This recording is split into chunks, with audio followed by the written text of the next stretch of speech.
So, hello everybody and welcome. Yes, welcome back here at BSN Network. You back here, BSN Network. This is the BSN Network podcast here today. It is Tuesday, November 17th. Hope everybody's having a good day so far and a good rest of their day yesterday. It is, in fact, Tuesday, November 17th, the day after Week 10 of the NFL season is in the books. Week 10 is in the books of the NFL season. Now only 7 weeks remain. 11, 12, 13, 14, 15, and 16 and 17. So only 7 more weeks to go. We are more than halfway through the year. Playoff races are heating up. Rumors about who's going to be in the not really rumors, but predictions of who's going to be in the playoffs. Playoff pictures are changing. So a lot of news to get to in the NFL. Last night's game was not the greatest game ever. Hopefully everybody did have a good rest of their day yesterday. Wasn't the great game, wasn't the greatest game ever. I will tell you that for sure. It was ugly and sloppy. And a game that I was not expecting to be that close. I was expecting the Vikings to win by 10. They only won by 6. I still got my pick correct, which bumps me to 9-5 on the week, which I'll get to in just a little bit. But it was definitely an ugly and sloppy game, and we'll get to it in just a little bit. It was not the cleanest game ever. I was expecting a much more clean game. I was expecting the Vikings to win, but the Bears had too many mistakes. I mean, you had the muffed punt. You had Nick Foles threw 2 interceptions, 1 interception. He got sacked. There was a couple bad drops by the receivers. I mean, neither quarterback was playing very well.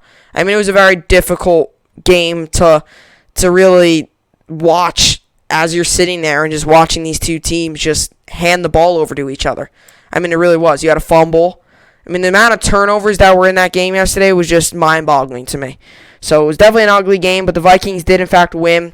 Kirk Cousins went 0-9 on Monday Night Football. He is now 1-9 on Monday Night Football, so he avoids the big goose egg 10, which was, I guess, pretty good for him. You know, a little victory for him. But ultimately, the Vikings did get the win, and we'll talk about that in a little bit. But these are the topics for today. Monday Night Football game and fantasy football. I'm doing it 2 topics, I think you guys, I'm pretty sure you guys, comment down below if you like it.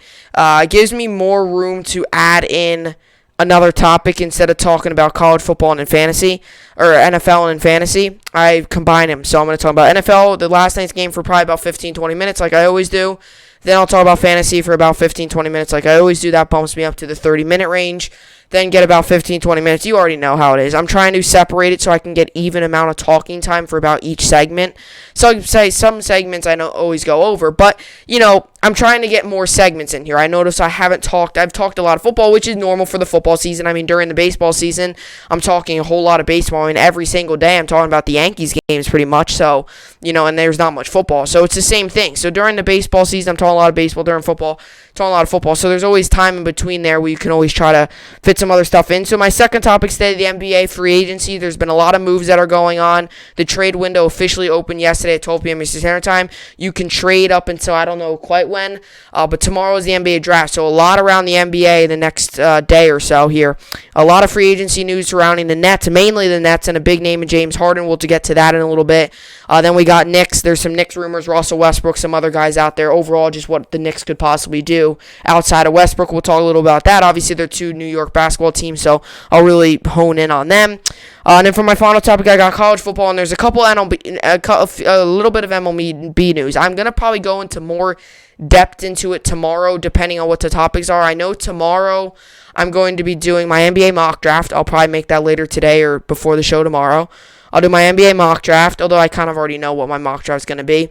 I'll probably do my top 10 picks and then plus whatever the Nets are going to do, because the Nets have the 19th pick. I'll probably do my top 10. I might do all 32. Or all 30. I don't know. I might do all the teams. I'm not sure. I did with the NFL. Don't know if I'm going to do it here. I might. I actually usually do. So that will probably actually take up the majority of the time. Then I had some MLB news. Theo Epstein of the Cubs stepped down today as team president. So there's a lot of rumors swirling around where he could possibly go. So we might get into more of that tomorrow, and there's a lot of MLB free agency news as well. So this is where you kind of wish there might have been, this is kind of where you wish you do weekend podcasts, but I do enjoy my weekend, so I'll decide on it. Definitely tomorrow NBA mock draft, and probably definitely Theo Epstein. I might not get to the Yankees tomorrow. If I don't, we'll do it another day. It's not the end of the world. Free agency hasn't even started. It's a lot of rumors right now, but there's a lot surrounding each player, and, if we take a deep dive, we might be able to figure it out. But with all that being said, those are the topics for today. A lot of me just talking, but we'll get into the actual sports today. So with all that being said, this is the BSN podcast, and let's get right into it. So I said this last night, and I said this last night, I was saying it last night, and I said it today when I was coming onto the podcast. I was not expecting this game to be this sloppy, this messy, this just ugly. I mean, it was an ugly football game. It was fun to watch, right? Like I said, I don't complain. It's football. Football's on TV. Right? I'm not complaining. Sports are on TV. I mean, there was a couple months ago, we were talking about just 4 or 5 months ago, where we were sitting here talking about when in the world is sports ever going to be back on. I mean, it's pretty crazy. So I can't complain that it was an ugly game, because it was pretty ugly, but the fact that football's on, it's okay. But it was an ugly game. And the Vikings did come out on top with a 19-13 win. So before I get into completely that, I will give you my game pick. Last night, I did get the game pick correct. I'm not going to spend much time on this. I'm just going to tell you. I went 9-5 for Week 10. So once again, finishing above 500. Every week so far, I've had above 500. 10-6, 13-3, 11-5, 11-4, 9-5, 9-5, 10-4, 8-6, 11-3, 9-5. So every week so far, I have been able to manage to get over 500, which is very good. My worst week was 8-6, so even if 8-6, so that was my worst week, which is still over 500. So far, every single week I've gone over 500. Hopefully, we can keep it that way, and throughout the rest of the year, I can get over 500. Right now, I am total of 103-49 on my game picks, and obviously Thursday night we'll start Week 11. Right now, Week 11, I'm obviously 0-0 because there has been no games yet to pick. So that kind of just to quickly sum up my NFL game picks for this year so far. So back to the game. So what I was saying is last night was a very ugly and sloppy game. I mean, I think it was probably one of the more uglier ones we've seen all season, if not seen in a little bit. You can comment down below if you've seen another game this season that I'm forgetting about, or just straight up you saw it and I might have not have watched it, because I don't watch every single game, and I might, when the Jets are on, I'm watching the Jets. So, I might not see every single NFL game. I do watch every single Jets game, but not every single NFL game. So if I'm missing a game, you could go and tell me. You could always, I don't really know any other games, really. I mean, you could always say the Dolphins-Jets game was pretty sloppy for the Jets, but not for both teams. I mean, both teams last night struggled in the turnover game and struggled to kind of just get their grip. It was almost like both teams were kind of just there something wasn't right about either of the teams last night. And I understand the Vikings win, and I'm going to tell you this, and I will always say this, and I know I sometimes do go off the track and sometimes do say, and I don't always live up to what I say, but I do sometimes go off the track and say, oh, this was a really sloppy game. Well, at the end of the day, it was very sloppy, and the Minnesota Vikings did not play their best football game. I mean, Kirk Cousins played pretty good. He had 2 touchdowns and an interception. Kyle Rudolph obviously had a fumble. Dalvin Cook had a fumble. Both of the, wait, hold on. Yeah, Kyle Rudolph had a fumble. So there was definitely, I'm pretty sure, I don't remember Dalvin Cook. Kyle Rudolph had a fumble, obviously, like I just said. So there was obviously fumbles, messy play, and things like that for the Vikings. But ultimately, what I noticed for them was they were able to at least those fumbles, and that's where it hurt the Bears.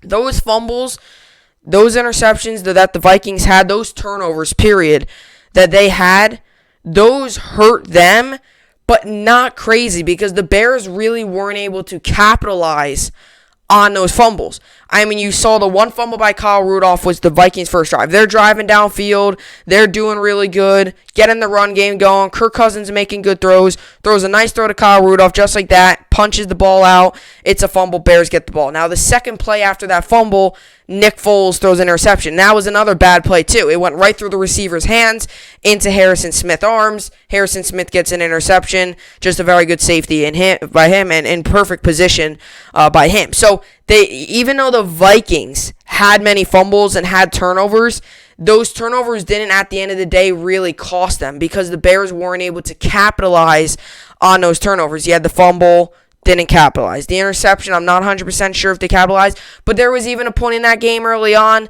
with the Bears, right? You know, when they fumbled that ball with Kyle Rudolph, the Bears, you got to take advantage of that. I mean, this is to the point now, this is where it goes to show you that this team is not complete. A team who comes out firing on all cylinders and is a true playoff team would capitalize on a turnover like that. They did not capitalize on that. I mean, you're talking about your defense catching a break.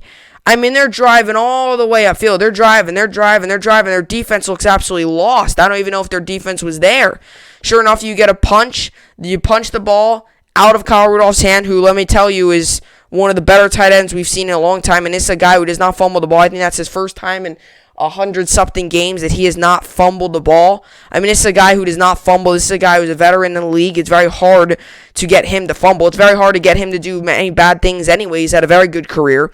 You force a fumble on him, you get the ball back, and you don't even capitalize. You don't even get a field goal. What do you run? 2 plays, and just like that, Vikings got the ball back. Right there in that moment, not the fumble by the Vikings, because when the Vikings fumbled that ball, I was like, okay, is this going to be one of those games? I was going to be like, okay, is this one of those games where, is it going to be, just a messy game for the Vikings? Getting a turnover on your first drive is not the greatest thing you want. It's not the tone you want to set early on in the game.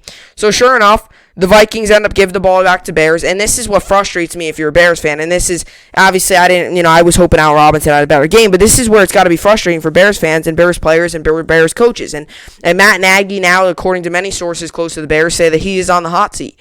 I mean, it's a guy who had this team at 5-1, and now they're 5-5, and they're sitting right now and in a very bad position to make the playoffs. I mean, they're not in a good position right now. Next week, they got the Packers. And I think it just gets harder for them. I mean, you look at their schedule upcoming. They got the Packers, the Lions, the Texans, the Vikings, again, Jaguars, and Packers. So they still have to, you're automatically probably sitting yourself at 3 losses there.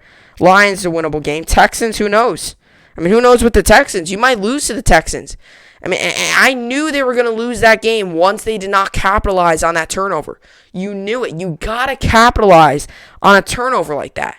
And then sure enough, nothing happens. They go into the half with a 7-6 lead, or 7-6 deficit, and the Vikings go into the half with a 7-6 lead. One compliment I will give the Bears was they were able to stop Dalvin Cook. Dalvin Cook had 30 carries for 96 yards. It was not his best game. Was not his best game at all. He only had 96 yards. So one thing I will tell you was they did stop Dalvin Cook, which was a very good thing. They stopped Dalvin Cook, so Dalvin Cook, you're arguably an MVP candidate, so they stopped him. That is one positive I will give the Chicago Bears. I thought their defense did come out and played pretty well. They only allowed 19 points. It's, their offense just weren't able to score. This defense got some big stops, but ultimately it wasn't enough. This offense is just so flat. And I don't know what more has to really be said, but this offense is just so flat. And the offense came out. They were flat most of the game, but they did come out and took the lead. They were up 13-7. And then they were up 13-7, and obviously 13-10, 13-13. And then they obviously were able to. They were obviously able to get the touchdown. I don't think they made the field goal, or did they miss the 2? I think they might have. I'm not sure. But they ended up, obviously, that's another chance. The Bears were only down by 6. The Bears, you're talking about going into your final drive. The Bears had a shot. Nick Foles obviously got injured, got carted off. Hopefully he's okay. I never like to see that. And then, what is this guy's name? Tyler Bray had to come on and try to run a miracle ending. Was not able to do. He went 1 for 5, 18 yards. So he was definitely not on point yesterday at all. Tyler Bray. You can't really blame the dude. He came in a final in a bad situation. Your quarterback just got injured, and that's another thing too.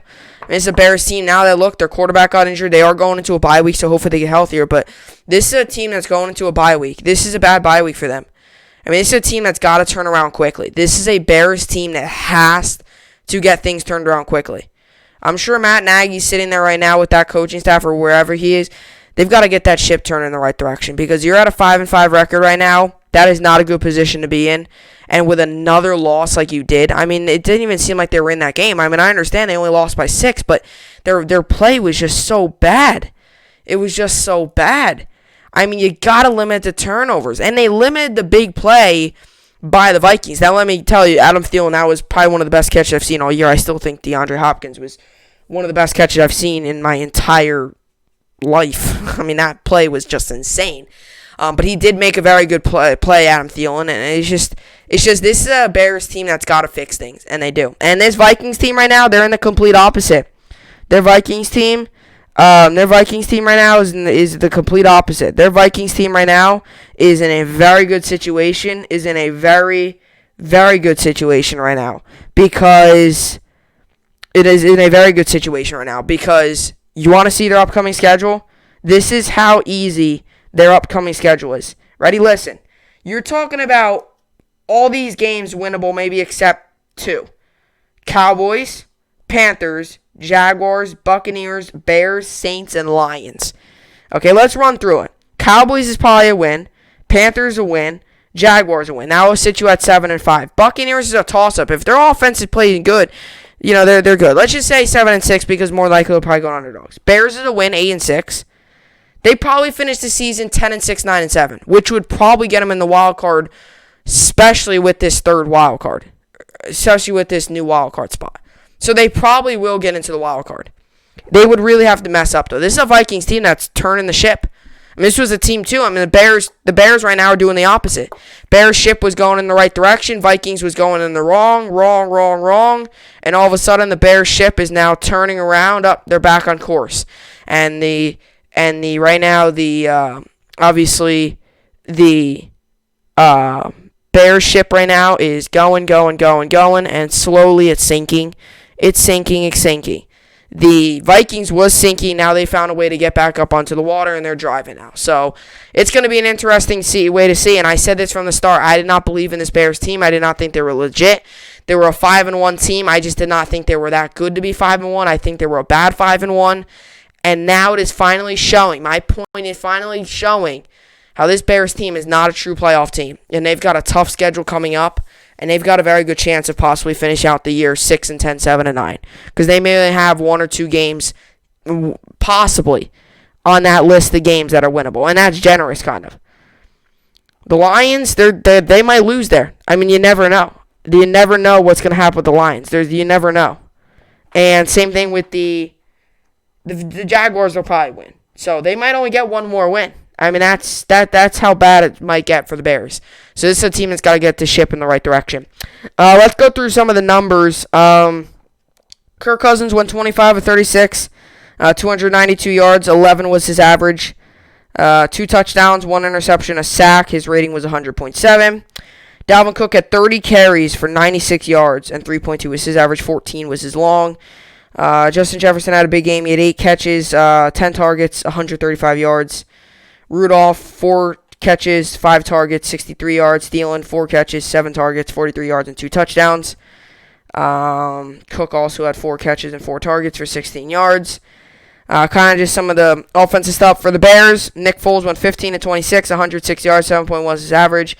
No touchdowns, an interception, 2 sacks, a rating of 51.1. And Tyler Bray went 1 for 5, 18 yards, 18 was his average, and a rating of 42.1. Can't even really count that. He only threw 5 passes. Cordell Patterson has 12 carries for 30 yards, 2.85 was his average. Allen Robinson had 6 catches, 9 targets for 43 yards. Miller had 2 catches, 7 targets for 28 yards. Patterson, 2 catches, 2 targets for 19 yards.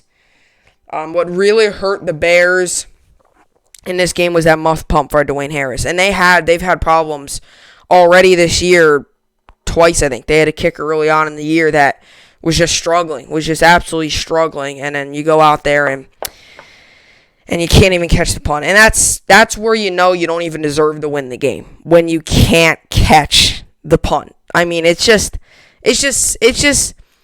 the Bears right now just have to go back to the drawing board. Okay, erase all what's happened. You're 5-5 right now, so you're technically 0-0. Just erase what's happened. This is what the Bears have to do. Erase what happens, okay? Completely forget about it. You're going into a bye week. Come out of the bye week like you're fresh. You're 5-5. You're 0-0, right? You're 5-5 is the equivalent to 0-0. You win, then you'll be 1-0. Start fresh. Come out of your bye week, start fresh. It's not like you're 0-10. You can't come like the Jets. You can't come out of your bye week and all of a sudden be, oh, look at us. Like, oh, look, fresh start. No, the Jets aren't coming off to a fresh start. The Jets are awful. But for the Bears' sake, they're 0-0. Come out of the bye week like it's a new season. Play out these final 7 games like it's a new season. Start fresh. Not saying that you don't want to make a push. Start fresh might mean, put in some of your backups. No, I don't mean that. Start fresh. Go into the bye week. Let the players get away from the game for a little bit. Come back on practice on Monday. Obviously, after the bye week, come back to practice. Practice really, really hard. And go out there and try to win a game. And I will tell you what. That's the first thing. That could be the first step to making a huge leap into building this team's confidence all the way back up. That step could be possible. And I'm not saying it's going to happen. But if you start off fresh, you come out of that bye week and you somehow win against the Packers, you somehow go on the road and win against the Packers, then you should feel pretty confident about, okay, all right, we beat the Packers. Now we have the Lions. That's a winnable game. Okay, if you somehow go on the road and beat the Packers out of the bye week, then maybe you'll change my mind. But at the moment, this is a Bears team that needs crazy amount of help, but they need to start fresh. You're 0-0 right now. Take it as that. You're 5-5. Erase that 0-0. Come out of the bye week like it's the offseason. Packers is your first game. Start fresh. I don't even care. Call different plays. Something's not right with this Bears team. You got to start fresh coming out of bye week. A lot of teams do that. A lot of teams do. Even if you're struggling or even if you're undefeated. A lot of teams come out of maybe not undefeated, but a lot of teams come out of the bye week starting fresh. It's almost like a fresh start. You get your bye week, you rest up, players are 100%. A lot of guys that might have been injured the week before get back. A lot of guys that might have been injured for a couple games that season might get back. Guys that got injured in that game, you could still get back. Sometimes you're playing the healthiest after a bye week. Bye weeks help. So Bears on a bye week, start fresh. And as for the Vikings, they have a turnaround against the Cowboys this week. Obviously, they already had their bye week, so they have a turnaround against Cowboys. This is a game that you got to win. I mean, you lose this game, you're probably done. You need to win these games. They have so many easy games on their schedule, you got to take chances and capitalize on them. So the Vikings win 19-13, move to 4-5. On the season, the Bears fall to 5-5. Vikings obviously were 2-5, now they're 4-5 right now. They're riding high right now. Vikings fans should feel pretty confident about their playoff chances. Now let's go into next week's game. Not going to predict them or anything. I'm just going to give you, give you the whole deal. Just going to give you my thoughts on each game. Not my thoughts, just going to run through each game. Seahawks, Cardinals, Redskins, Washington, the Bengals, Eagles, Browns, Falcons, Saints, Lions, Panthers, Patriots, Texans, Steelers, Jaguars, Titans, Ravens, Dolphins, Broncos, Cowboys, Vikings, Packers, Colts, Chiefs, Raiders, and then the Monday night game is the Rams, Broncos. So those are just your week 11 games. Not, like I said, not going to predict them. It's Tuesday, but just going to kind of just give you the games. Obviously, the Jets play the Chargers, by the way, and the Giants are on a bye week. I don't know if I said that. So that will do it. Week 10 of the NFL season officially in the books. Another good week. Week 11 is upon us, starting off with a very good. I take back what I said last week. It was a good game last week. This week is the best game of Thursday night this season. Seahawks, Cardinals. How big that game is for the division, like last week's game, is crazy. 2 6-3 teams going at it. 2 very good teams going at it. 2 very good quarterbacks. 2 very good offenses going at it. It's going to be a fun game. And that's going to be a tough game to pick, too.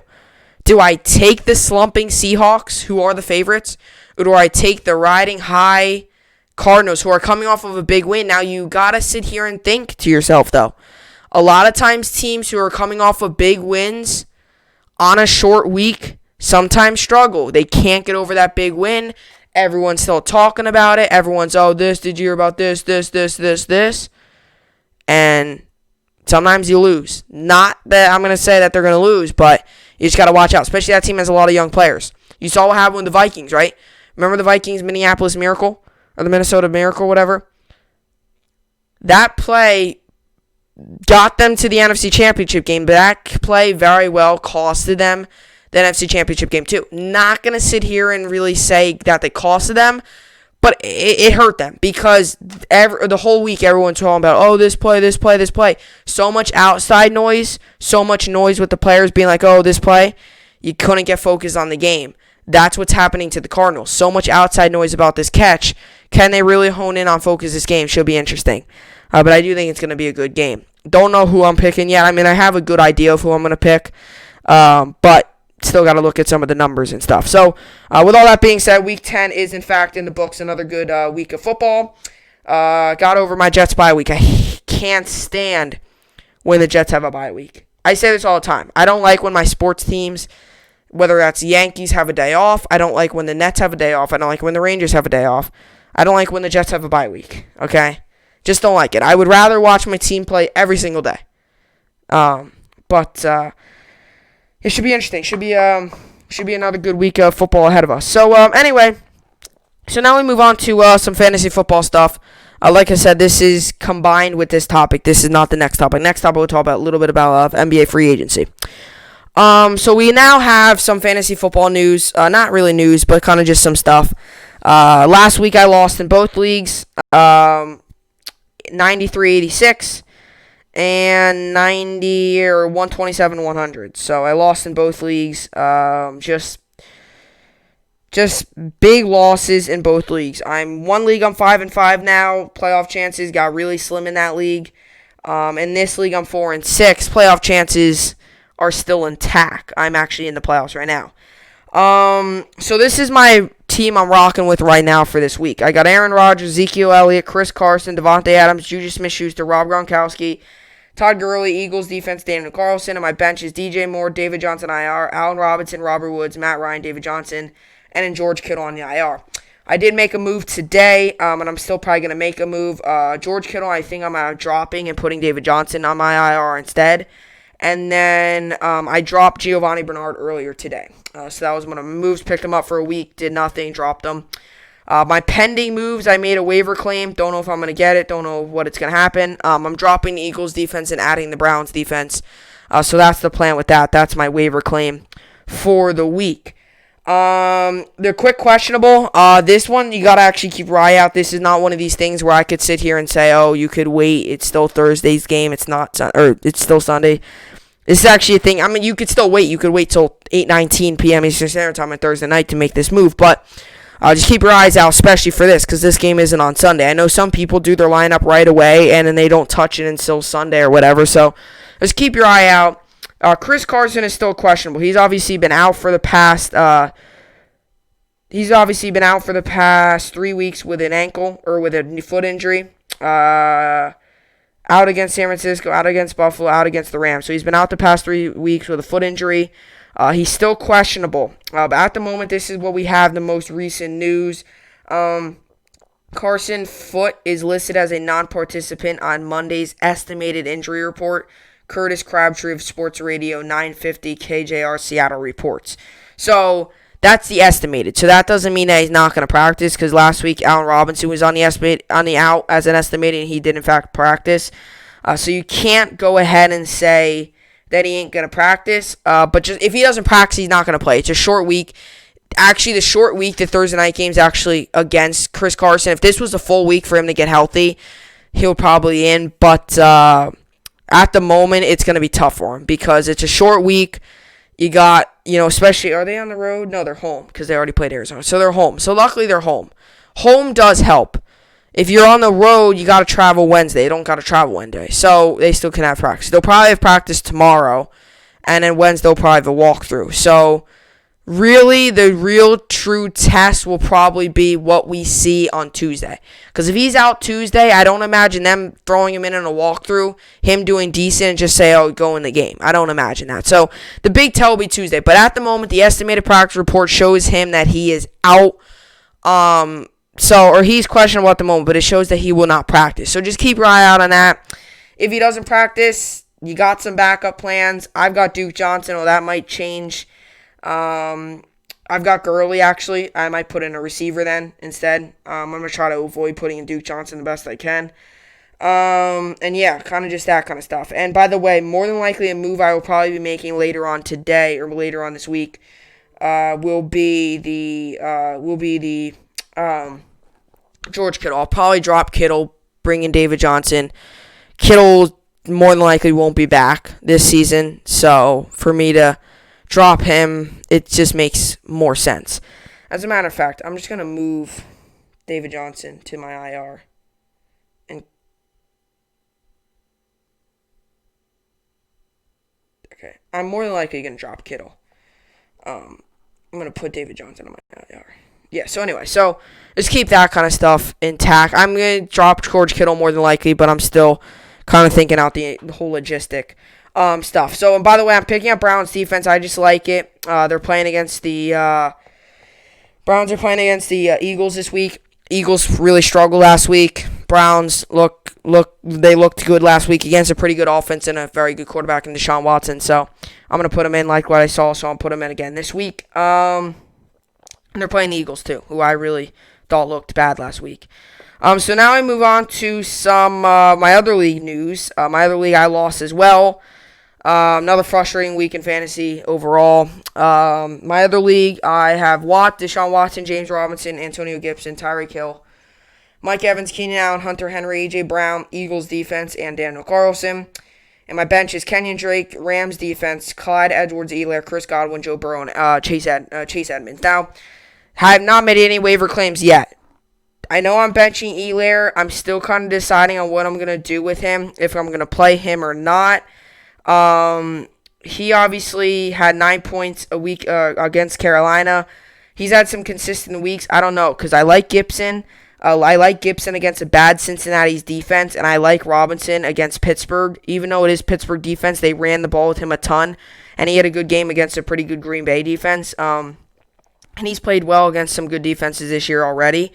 Especially some good rush defenses. So I will admit that I'm going to probably put him in, and I do like him there, so I don't really know if I'm going to play Helaire. Just know that's kind of up to you. That's kind of whoever your running back is. I'll give you an example. Let's just say you have, if you're deciding between, I don't know, Kenyon Drake or Helaire, probably Drake's against, that's another one. I'm tricking myself here.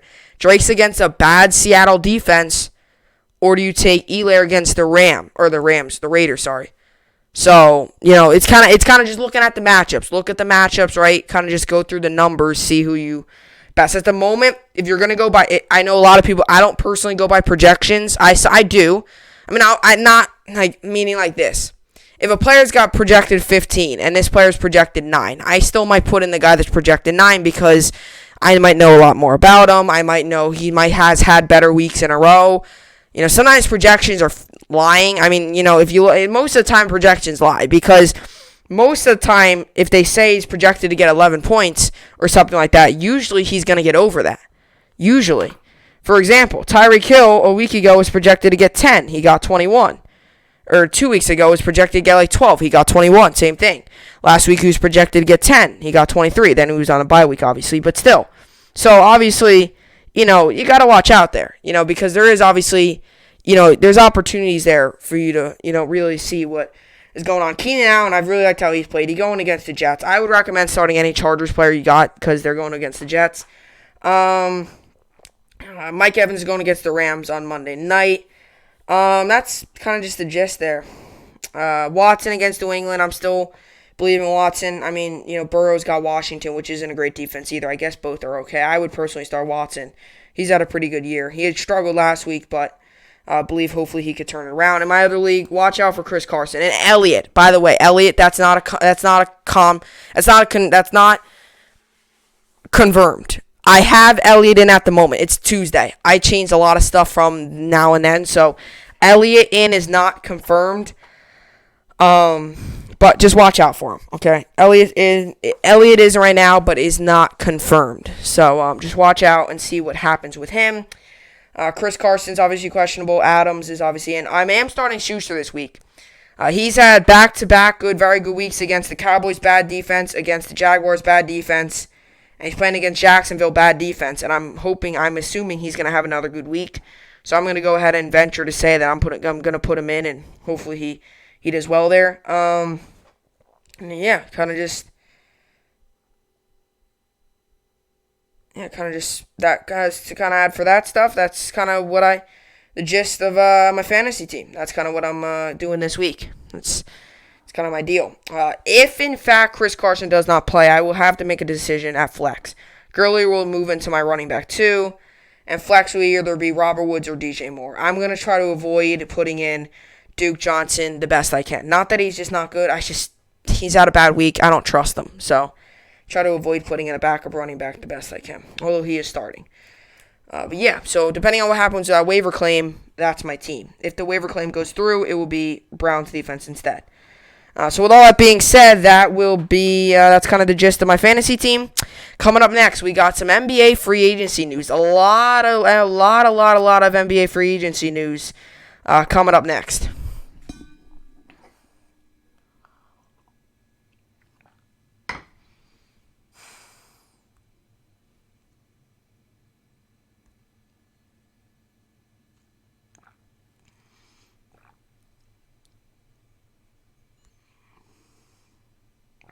Alrighty.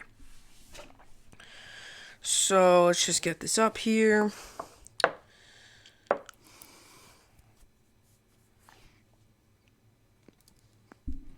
Alrighty, so you just gotta move that. Just trying to figure this out. I'm trying to figure out what exactly.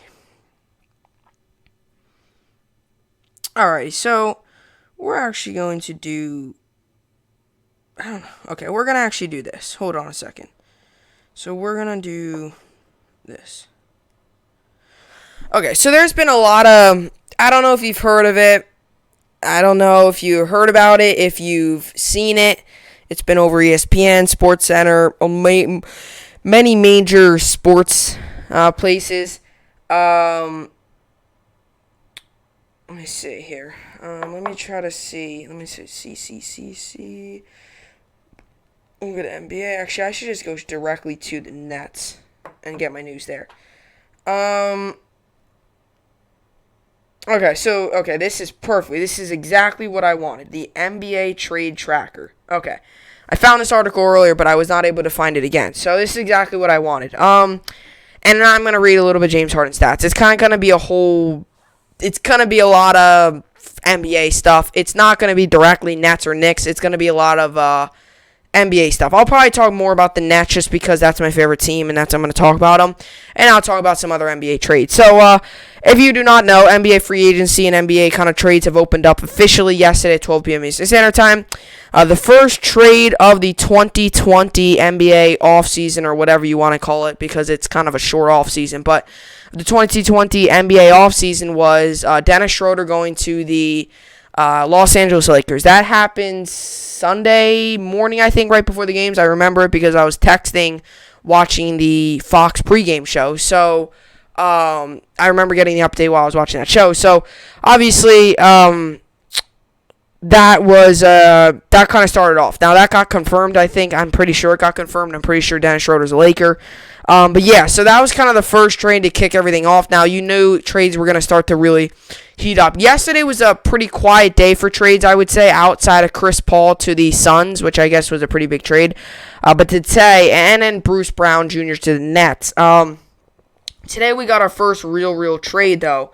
First huge trade, which was NBA Tracker. Bucks acquired Drew Holiday, Bogdan Bogdanovic, Suns land Chris Paul from Thunder. So there's a lot of stuff going around the NBA right now involving the trades, and there's a lot of rumors as well going around the NBA right now about all these trades. So let me first read you the trades. So these are some of the trades. So Bucks acquire Boban Bogdanovic from Kings for DiVincenzo and Wilson. So Boban Bogdanovic, 28, will join Bucks on a new contract, the terms of which will have yet to be reported. Milwaukee will also receive wing Justin James and deal.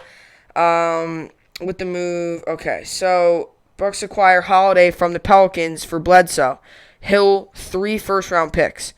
So Bucks acquire Holiday, so Bucks get Holiday, and then the Bucks give away, the Pelicans get, I'm pretty sure, right? The Bucks give away Bledsoe and Hill and 3 first-round picks.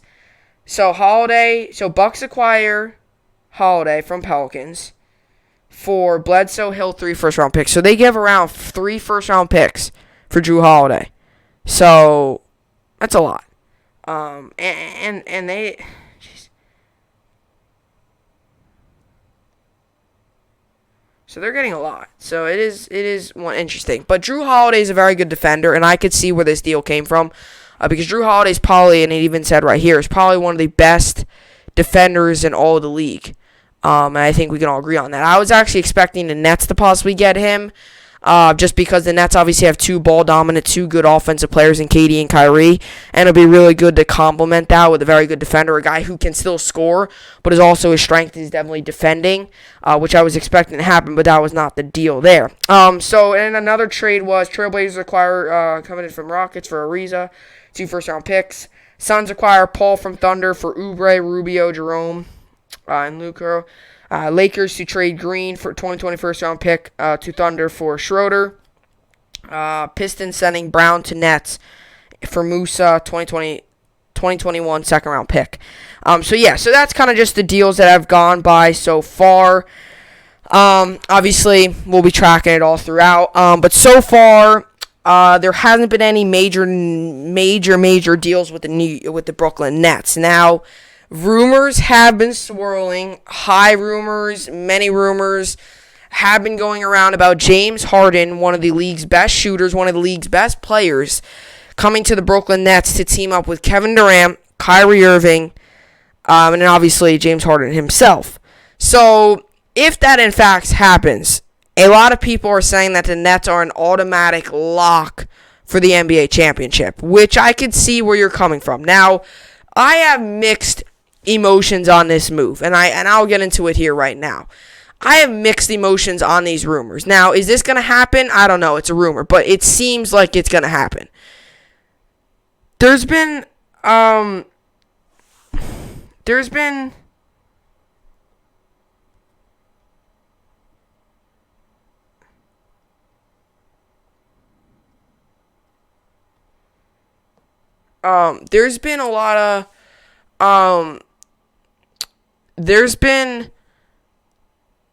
a lot of news around this whole this. Hold on 1 second. Let me just see.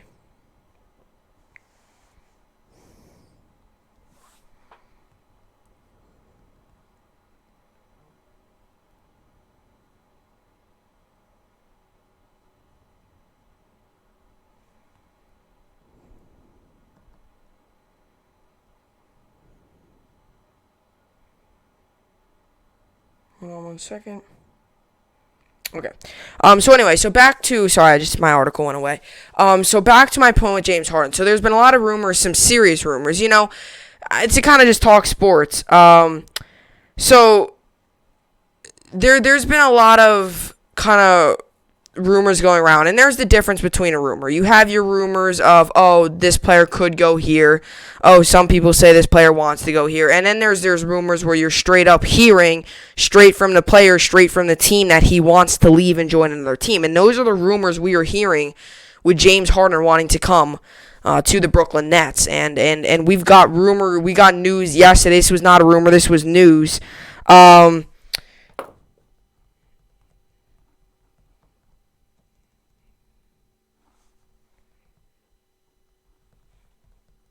We've also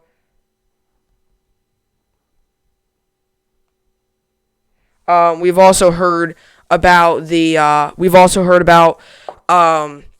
the whole situation with James Harden and the Rockets, about him declining a 1 or 2 year, $103 million deal to become the first player in NBA history to get $50 million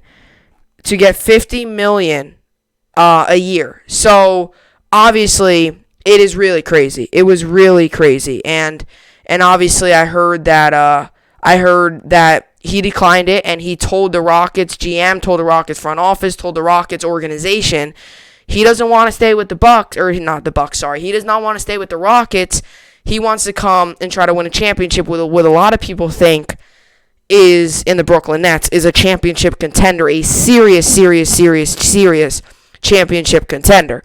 So what I'm hearing right now is that he is very, very likely to come to the Brooklyn Nets. Now, like I said before, I have very mixed feelings about this. I have very mixed emotions about this. I am happy, but also on the side of things where we're giving up a lot of future. You're going to have to give up a lot if you're going to want James Harden, okay? To kind of first, there's a couple things why it could be risky. You're going to have to give up a lot to get James Harden. You're going to have to give up a whole lot. You're going to have to give up a lot to get James Harden. That probably means Karis LeVert. That probably means Jared Allen. That might mean Spencer Dinwiddie. You're going to have to give up around 3 to 4 players and maybe 1 or 2 picks to get James Harden. That's how valuable this guy is. And you also have to realize that this is a guy who holds a very large contract. So you're going to have to create cap space to begin with, because you already have 2 max contracts in Kyrie Irving and Kevin Durant.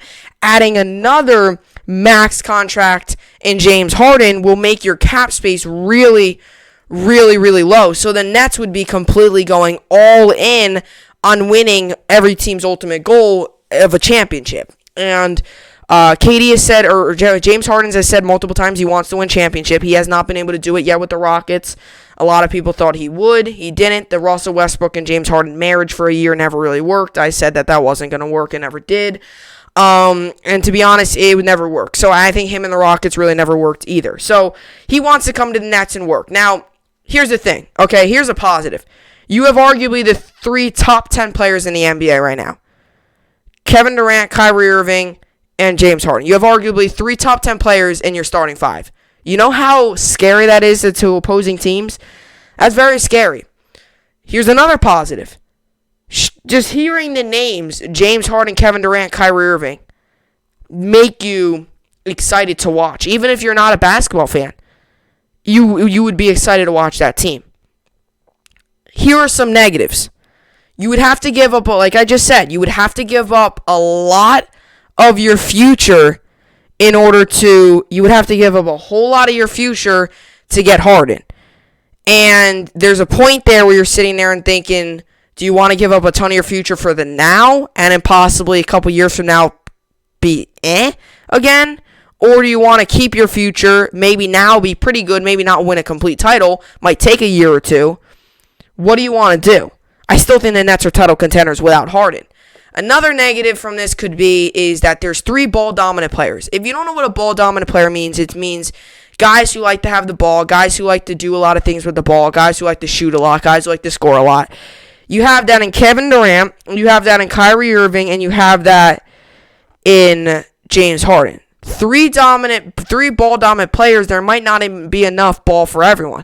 This means there might not be enough scoring to go around. A lot of these guys want to score. A lot of these guys want to help the team in their own way. If you have 3 ball-dominant players, that might not be able to work as smoothly as if you would have 2 solid players and in his supporting cast. So what I am hearing, the most recent news I have been hearing about this whole Nets James Harden thing is they have been in talks. The talks supposedly, according to multiple sources, have said that they have not been crazy serious. They've been talks. You know, whether that's, okay, what would you be willing to give Harden and stuff. There hasn't been any serious names pop up other than trying to get Harden to the Nets. There hasn't been any crazy overall talks. There hasn't been anything where it's to the point where they're really close to a deal. We haven't heard that. All we know is that 2 teams have been in contact. Harden and Nets have been in contact. The Nets and the Rockets have been in contact. All we know is there has been in contact from both teams' front offices. Has the contact gone anywhere? Obviously not, because there has been no trade. And has either team agreed on some sort of deal yet? Maybe the deal's not finalized. We don't really know. You'll find out, I'm sure, in a little bit. But all I am going to sit here and tell you is this.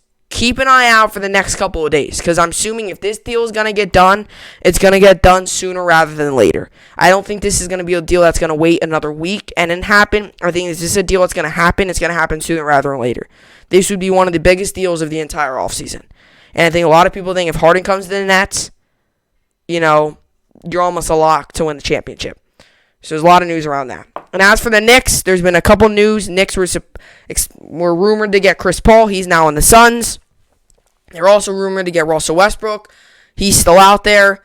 So the Knicks also have a lot of rumors as well. And NBA free agency is just starting. There's a lot of good names still out there. Westbrook, or big names still out there. Westbrook, Harden is still out there. And I'm sure there's a ton other. And maybe some players that you don't even know who could get traded. So there's obviously a lot of things, a lot of guys that are out there. And obviously tomorrow's the draft. And who knows? That's another thing too. The draft.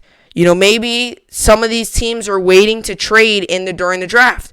We'll give you this guy, and our draft pick this year. So the draft also is where a lot of trades can happen. So watch out. Keep an eye on it. A lot of NBA news coming up. A lot of NBA news within the next couple of days. So just keep your eye out. And like I said, I'll keep you guys all updated here on the podcast as well. So anyway.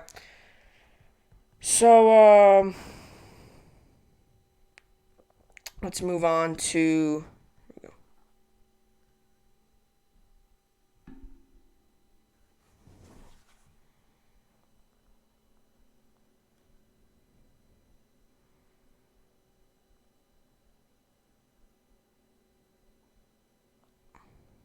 Let's go to the next.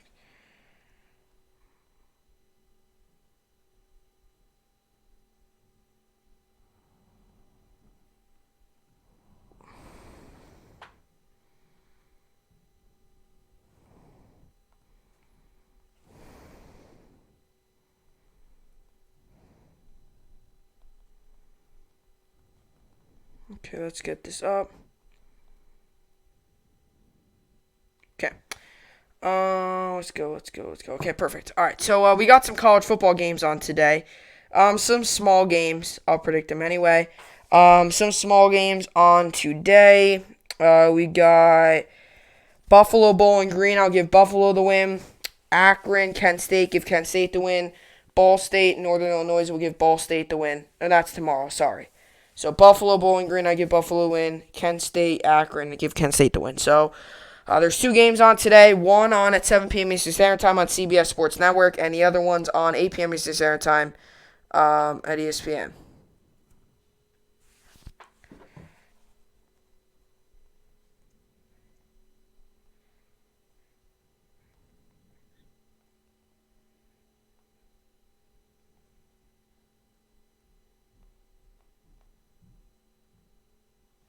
Alrighty, so that's the games for today. Some MLB news that we've been hearing. It's kind of just been scattered rumors. Like I said, there's a lot of news surrounding just rumors. A lot of rumors at this point. I heard Theo Epstein. He has stepped down as president of baseball operations for the Chicago Cubs. He obviously got them the championship win. We obviously ended the drought for the Chicago Cubs fans. He has stepped down. Some players I've heard, Yankees rumors have been LeMahieu not coming, but possibly resigning. There's been some LeMahieu stuff. Yadier Molina, Francisco Lindor. Those have been some names that have popped up for the New York Yankees throughout the past couple of days. Like I said, nothing is for sure yet. But it is definitely going to be interesting. So anyway, that's what I got for the podcast today. Enjoyed tonight's football games. Obviously tomorrow we got NBA draft on, so I'll be watching that. We got we got the Buffalo game on and the Kent State game on. Those are my two winners. Two games on, one at 7 p.m. Eastern Standard Time on CBS Sports Network, and the other one at 8 p.m. Eastern Standard Time on ESPN. So anyway. So yeah, so that's what I got for the podcast today. I'll see, hope you all enjoyed it. Tomorrow, like I just kind of said, We got NBA draft, probably some MLB stuff, and maybe some more NBA news. Really, all that depends. If James Harden gets traded tonight, I'll talk about it tomorrow. So, kind of just playing it by ear. During free agency, you kind of got to play by whenever the moves happen.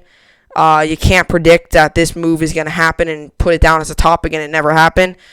So, really, if James Harden gets traded to the Nets, that will be a topic tomorrow without a doubt. So, we'll talk about it. We'll cover it. And obviously, definitely NBA draft tomorrow as well. So, with all that being said, that'll do it for the podcast. I'll see you all back here tomorrow.